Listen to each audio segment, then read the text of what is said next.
so maybe an honorary one today. But you do have a congressman who is not here with us today, and that is Congressman Lujan. So it's unfortunate that he was not able to be here and be with us. We will have 2 opening statements, 2 minutes of opening statements from each of the gentlemen.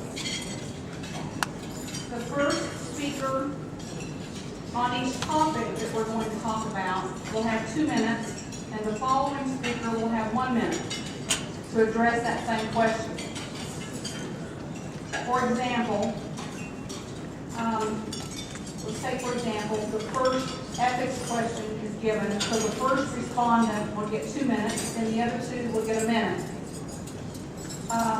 And then we'll go alphabetically to the next person, who will get 2 minutes, and then the other 2 candidates will have 1 minute to address that issue as well.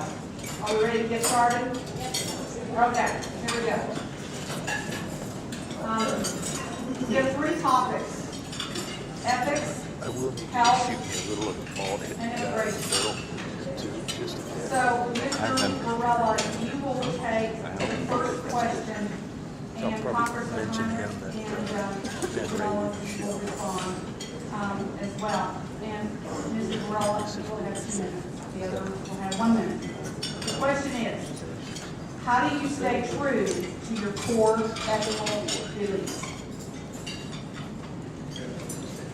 How do you do it? So, why don't you do your opening statements first? We will time that, and then we'll go back to that first question. Well, good afternoon, everyone. There we go. Technology. Well, good afternoon, everyone. It's great to be here. I want to thank WIPP. I want to thank all of you for being here. Mr. Heinrich, good to see you. I'm John Varela, and I'm the Republican nominee for Congress in this 1st Congressional District, Albuquerque, Central New Mexico. A native New Mexican. I'm a small businessman. My wife's a small businesswoman here in town. And as we move forward in this election season, we enter the last 2 months, the key issue in this race is going to be jobs.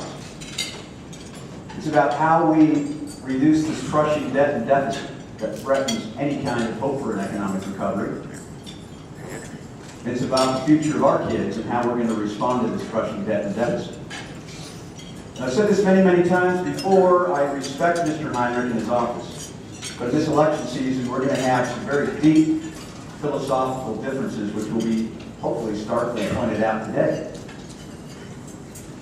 The voting record of Mr. Heinrich is one which favors big government, higher taxes, more regulation.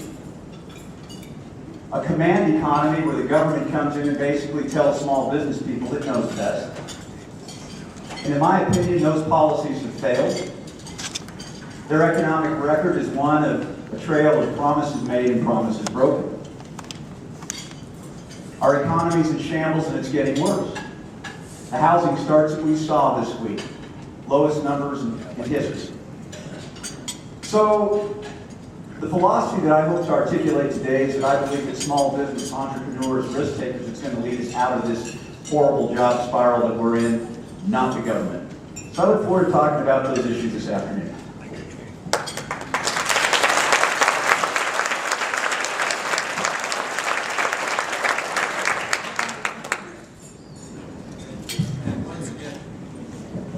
Once again, technology.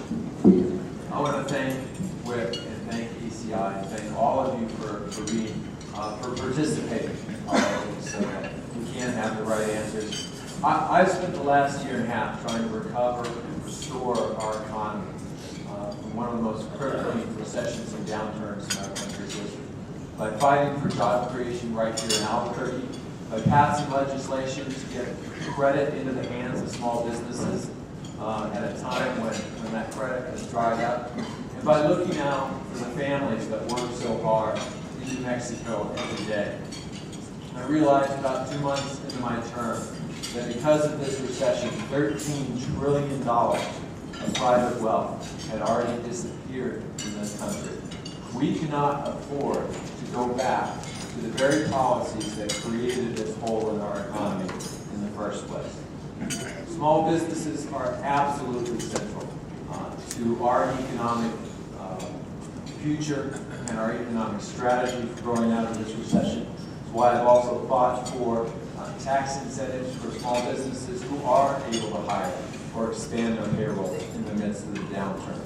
I've invested in job training for new high-tech businesses, and I've worked to strengthen rather than weaken Social Security. And I voted for the Lilly Ledbetter Act because women deserve fair pay for fair work. And we know when women do well in this country, our nation does well. So we need to continue to move our country forward, not back. We'll do that by embracing our values. We'll do that by growing jobs in this nation. Thank you.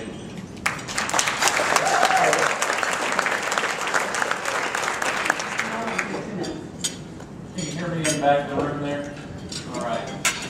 Well, first I want to thank everyone for coming here. My name is Tom Mullins. I hail from Farmington, New Mexico, way up in the northwest corner of the state. You may ask, well, why are you here at this panel? And I'm the Republican nominee for the 3rd Congressional District, which covers 16 of New Mexico's 33 counties.